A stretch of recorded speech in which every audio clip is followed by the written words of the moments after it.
single-handed combat that you have to be aware of. And if he's pretty much occupied with one hero, you're not going to be able to actually have a good opportunity to have the mobility-wise with the rest of the heroes on the side. But then again, maybe Lazy Esport has a better chance here to actually portray an idea that I haven't seen yet. We don't know. But coming into match number 3, this is round number 3, the last round, best of 1, for them to see who goes home and who stays still here at the SPS Challenge Seasons. Looking at it as well, James Ponce has gone for that killing spree on the Martis. None of that more universal, impure rage. He intends to go on kill streaks against EVOS Esports. So honestly, this is a very greedy pick and setup that Lazy Esports is trying to go for. Their pickoff potential is going to be very, very high, but their ability to team fight is almost non-existent. EVOS Esports is going to be team fighting quite a lot around this Nether Realm, so I don't know how well this will work for them, but it's going to be fun to see whether it does. It's really tough, seriously. Again, the idea that has been portrayed by Lazy Esport, it has so much of, just as a short form, I would say I'm a bit scared for them. And hopefully they might actually have a better potential with the Martis on their side. Again, comfort choice-wise, if you're actually quite aware and confident and you know how to actually go in with that hero, maybe Lazy Esport can surprise us off here for round number 3. But then again, we do see somehow most of the teams, most of the players are just actually having their own focus right now. And it seems that PopBet is finding an opportunity. They want to actually go in already. This is already going into level 3, level 4 as well. So they're looking for a way out. They're going to actually try to actually initiate that team fight itself. But not just yet. You need to actually be very patient as Turtle already been spawned. Yeah, EVOS Esports, basically their goal in this game is just to avoid fighting too much early, but the first turtle is already coming out. And Predator X-Prize coming in and a lot of damage coming through. Annabelle takes down the turtle. At the same time, they did manage to get the first blood to Veldora. And this is where Lazy Esport, they're looking a bit better off on the first game itself. So much damage that couldn't be done by EVOS Esport, but they did manage to get the turtle. But at what cost, as Lazy Esport did trade off for the kill. Yeah, I think Veldora was just slightly too far away because Clock could almost made it to him with the Nether Realm to save him from the Decimate, but it wasn't quite enough. I was literally just about to say that EVOS Esports doesn't need to prioritize fighting too much early on, because if they can just avoid giving too many kills to James Ponce, they will naturally win the mid to late game anyway. But getting the turtle still not too bad. Dragon coming in, stunning off Tony, but at the same time, it's not going to be enough, though James Ponce had to pull away. PopBet also has to push, and now damage coming through. James Ponce try to finish it off, did manage to be taken down by Nikki instead, and Team Lazy Esport unfortunately had the trade into the side of EVOS Esports. That was very unfortunate timing for James Ponce right there. He wanted to decimate Tawny. The Gatot was on such low HP, but he managed to get the AOG out just in time. And because he was invulnerable, the decimate targeted Annabelle instead, who wasn't within range, and put James Ponce too far out of position for his team to potentially save him. So that immediately stifles his killing spree already, and EVOS Esports now in a much more confident position. Waves of Dragon coming in from Nikki. Nikki will be taken out by Chizo with the backup as well. And at the same time, right now, it's going to be trade-off for Lazy Esport. PopBet is not going to overextend. They already got what they needed to shut down Nikki, and this is a good prioritize coming in, at least for the side of EXP. And the fact that we do see right here, Team Lazy Esport, some of the back and forth are doing well. I think both of these teams really need to do a better job of keeping track of the enemy roamers' rotations. There is no reason for your gold laner to be caught out like that when you have the presence on the map to be able to respond to it. It's still not too much damage. The net worth still pretty even as we approach the 4 minutes. Second turtle now spawning. There's going to be 4 members of both teams around here. PopBet not going to be able to find anyone, but he goes in for the Waves of Dragon to Annabelle. At the same time, Feather of Aspire did does damage. Annabelle takes down the turtle for the second time. But at the same time, the Gato Gacha Avatar of Garden doesn't pick up anyone, doesn't manage to actually get it. But at least Tony will be taken off. And that's just an extension coming in from EVOS Esports for the trade of Lazy. Yeah, EVOS Esports is just using their bodies to zone Lazy off of the objective, and they are able to get another turtle under their belt, but they're also surrendering some kills over to James Punks, which really does not need to happen. The more kills that a Martis has, the better he scales into the mid game. He has gone for a Hunter Strike first item, but looks to be gearing up for more defensive itemization after that. Lazy now having their eyes set on the gold lane. Chopskirts goes in for the Feather Air Strike, and it seems that Clockun also will be overstanding, giving at least some of the information where Gemspang will be, and that's good info. At least EVOS will have their eyesight, being cautious of the awareness. Now, it seems that Hotbet also has been spotted out, denying any of the composure from Lazy Esports. Lazy Esports gonna have to play this a bit more carefully, but also aggressively. Show Martes Barca is a very powerful pickoff combination, and they need to be able to get more kills with it. Waves of Dragon coming in, Popbat able to be put out, but at the same time, he has to move away, and they are giving a lot of damage, but not gonna be enough as Tony takes down James Pang. There's an opening coming in from EVOS. There will be the second victim of Dicky, and 2 kills in the hands of EVOS Esports. Popbat had to move away. Red has already been cleared out by mid lane, and Lazy Esports, just when they thought they had the idea, it ended up in the favor of EVOS Esports. In a straight up 5v5, EVOS is stronger. No question. Undeniable. Unless they make some kind of huge mistake in positioning. It is so much easier for them to take death ball duels compared to Lazy, who really needs to be able to pick people off one by one. Like, I literally mentioned they need to be aggressive, they need to find kills, and they tried to do that, but it's difficult when EVOs are all together. You cannot let them group up. You ideally want to catch them off tempo, because that's the only way you're going to be able to definitively secure a kill streak onto this Martis. But Josuke takes down Cloakun. That's in the opening, and here or not, they try to actually go in for Tony. Doesn't manage to do so. Some of the damage has been done. Potbet also just try to be aware of the situation. He's waiting for the right time. He knows for a fact that he has to invest the right timing for the Waves of Dragon. He goes in for the extension of the turtle. Right here, he's looking for a way out. He saw Annabelle, but doesn't manage to do so, as Annabelle will be able to get the turtle away. So 3 turtles already in the hands of EVOS Esports. They're already in the lead of that economy-wise. Yeah, Lazy Esports needs to be willing to split push at this point. They need to drag the members of EVOS apart so that they can maybe get some ganks in. Because otherwise, they're just gonna stick together all the time. You already saw it in that last turtle of the game. They just group together. They just stand in front of the river. What are you going to do, right? Even if Pagbet gets a kick, there's no guarantee that the team will be able to actually follow up on it because of this Gatot and Lucas. That is the problem that this composition has. The Martis is an interesting idea, but one that I already didn't agree with in the draft from the first place. And I'm sure that EVOS is aware of that as well. They're slowly building up their presence.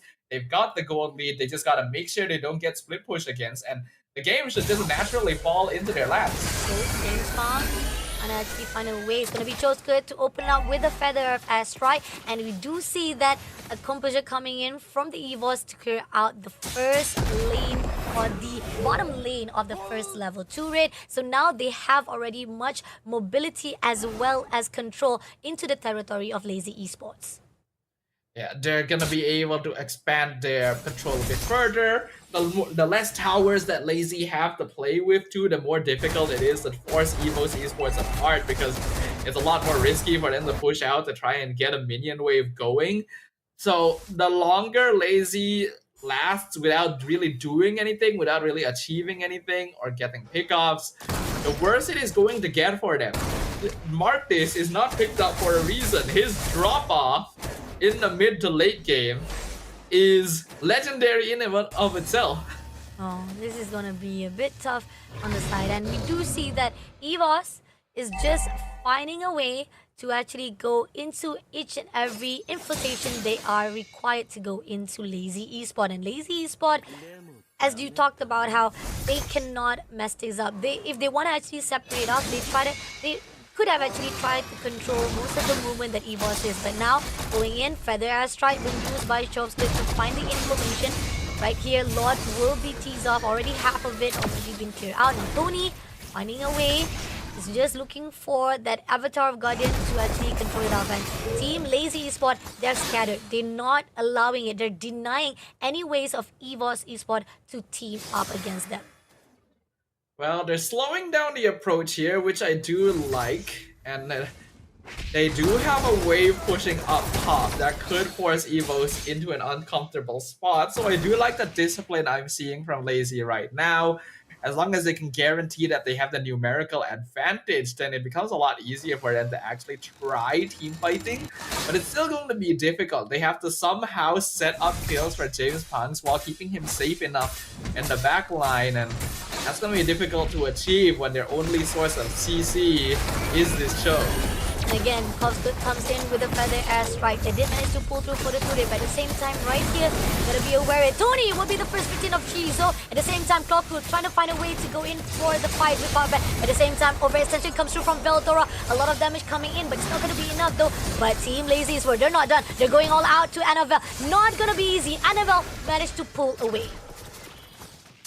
There were so many opportunities there that James Punks could have gotten decimated, was just not quite close enough, or that the NetherRealm was able to save them. That's how much difficulty he is having in this game right now. But Lazy did approach that Lord fight very, very well. They're actually able to narrow the gold lead quite a lot, though. The minion wave up top ends up giving EVOS a free tier 2 since they're not really able to respond to it. And since they know that the CC is up top, Lazy can't really contest this anymore. Honestly, they should back it off. They should back it off, but here, Waves of Dragon picking off Annabelle. Is it gonna be enough? Nope, it's gonna be Puppet who was taken out. Cloakun takes down Shizo as well for the trade. And now Jankspot right in the open. He's gonna be taken out. He's trying to survive, but he will be shut down by Veldora. So much of the potential was being put out by Lazy Esport now, having a lot of struggle. Durr had to pull away as quickly as possible, denying of Team EVOS to make even more damage. And here, with a lot of light line already been depleted, Team EVOS Esports looking better, but lot on the side of Team Lazy Esports. Somehow, despite everything, James Punks was still able to get that retreat in time since he was able to pick off Annabelle. I figured that they needed to back it off, but hey, they got the Lord. But is it really the most worth it since they lost so many members and Shizo ended up dying for the first time as well? You could argue that it kind of is, since EVOS will not be able to get any additional structures thanks to that play. Right now, Lazy is in a very, very crucial timing. It is basically the last chance for them to be able to create some kind of snowball presence on the map. And if they fail to do so in the next couple of minutes, EVOS Esports will just outscale them directly. And it seems that Lazy Esport is finally trying to actually pull out, and it seems that Tony spotted out them right in the open. Doesn't actually pull out. Instead, Tony not doing anything, ended up being in the sacrifical of Lazy Esport. But they are going in all out to Cloakun, doing some damage. Cloakun had to pull away as quickly as possible, denying of them to be taken out. So Team Lazy Esport, they find an opening. Tony could not do anything as was hang up. Alright, this is good. Like I mentioned, this is the last chance for Lazy to make something happen. They need to play aggressive. They need to find any pick-off that they can get. But they only have so many minion ways to work with. They're unfortunately not very good at split pushing with the heroes they have. Wave management is a little bit of an issue. It's not bad what they were able to get with that last one. They got a kill, they got some damage in mid, were able to clear out all the external towers, but they need a little bit more. Shizo now going to play a very, very important role. As we all know, late game Granger can do a lot. This team needs to make sure to be able to defend him, since an AOG could just come out of nowhere. Let's see, they clear out all the marching minions. So far, EVOS Esport is trying to actually make sure that they'll be able to be in between the fights all alone, not all alone, to be tagged off all alone by the side of Team Lazy Esport. That's the reason why they're being cautious, denying any of the Lazy Esport to pick off easily. That's the mistake that was done by Tony before, and it gave a little bit of opening for Lazy Esport, but they didn't continue on that measure, that momentum, to a point they could have actually get another kill. But it's okay, it gives a lot of space for Team EVOS to breathe. Team EVOS does need the space to breathe right now. They are still better in a direct 5v5, but Tawny is definitely a lot less tanky than he used to be, and Lazy is trying to go for the flank. Coming in right now, it seems that Popbet goes in for the Waves of Dragon, picking out straight away Annabelle, but doesn't manage to go in for the connection. He's gonna actually had to sacrifice by Nikki instead, and Annabelle takes down Jinx Fan for the trade, and there will be finishing off for the double kill of Annabelle as well. So much of the potential and investment was done by Lazy, yet been denied by EVOS. I think we can officially call it there. I mentioned that was Lazy's last chance. These few crucial minutes, they needed to win a definite team fight to keep themselves in the game. But they ended up losing 3 to that last one. Evo should be able to start running them down. They've got the Lord. As long as they sync up the wave, should be able to take all the external towers. Even an inhib for free up here before the Lord has connected. And Lazy no longer has the hero presence they need to really be able to handle it. Their base defense is still going to be fairly solid with a Granger and a Farsa, but they have to really time their movements because of the potential of Tawny or Veldora just jumping into the backline. That kind of consideration will paralyze them. Yeah, definitely. And it seems that Tony going in for the Reservoir of Guardian. Jangspan takes on Veldora immediately, and now they're looking for the next one. Popbet right in the open, tried to clear things out. Did manage to actually at least make sure that Team Lazy Esports still survive it out. And they managed to skirt away Team EVOS Esports, and Lord will be finished off. But marching off the minions are something they have to be aware of. I am face palming a little bit from that play. I get that you want to zone them off of the tower so that you can get it for free, but you can do it in a lot safer way than that. There is a Cho over there. Your team is not ready to follow up after you. If Veldora didn't die there, that last inhibitor should have probably fallen for EVOS as well. It's not a big deal, but it is more space given to Lazy than they logically should have. I already pointed this out before this game started, but it does feel like both of these teams are still missing something in the general scheme of things. They get very messy into the later stages, and a lot of unnecessary mistakes come out. So even though Evo should be able to directly win engagements here, if they take too long, they could be whittled down by Shizo, and if they're not careful with their cooldown management, they could get disrupted as well. I actually have no idea who is going to come out on top right now. It's tricky because, again, we keep on saying both of the teams are making mistakes. One after another, they will be trying to actually take advantage of it. And somehow, it's all about timing. Who makes the more mistakes and who makes the most crucial decision making based off that mistake that was done. So EVOS, somehow, I do see they're trying to actually make sure they have the good formation coming in from mid. Lazy spot, they're denying it for a while. But again, there's a lot of wave they need to be aware of. And here on out, they're still heading off. And we do see Jinx Spawns is just overlooking, trying to actually have a really good control on that territory-wise of Lazy Esports. EVOS actually has no idea that Popbet is in this bush. He has been waiting for a very, very long time, but hasn't really found the target or the angle to really go in from yet. And now he's going to be joined by Shizo as well as Der from the back line. Maybe they can find Tawny. They don't actually know where the rest of Lazy is yet. Oh, but he is going to go all out to Clo Koon. A lot of damage was done by Feather Air Strike as well. But at the same time, right here, he's going to be stunned out by Veldora coming in for the push. And they are going to be able to take down Der by Annabelle as well. But at the same time, no! Popbet overextension will be punished by Nikki. And that's the initial state that EVOS Esports needed to get this Lord. That should definitely be GG for EVOS. This Lord is free for them.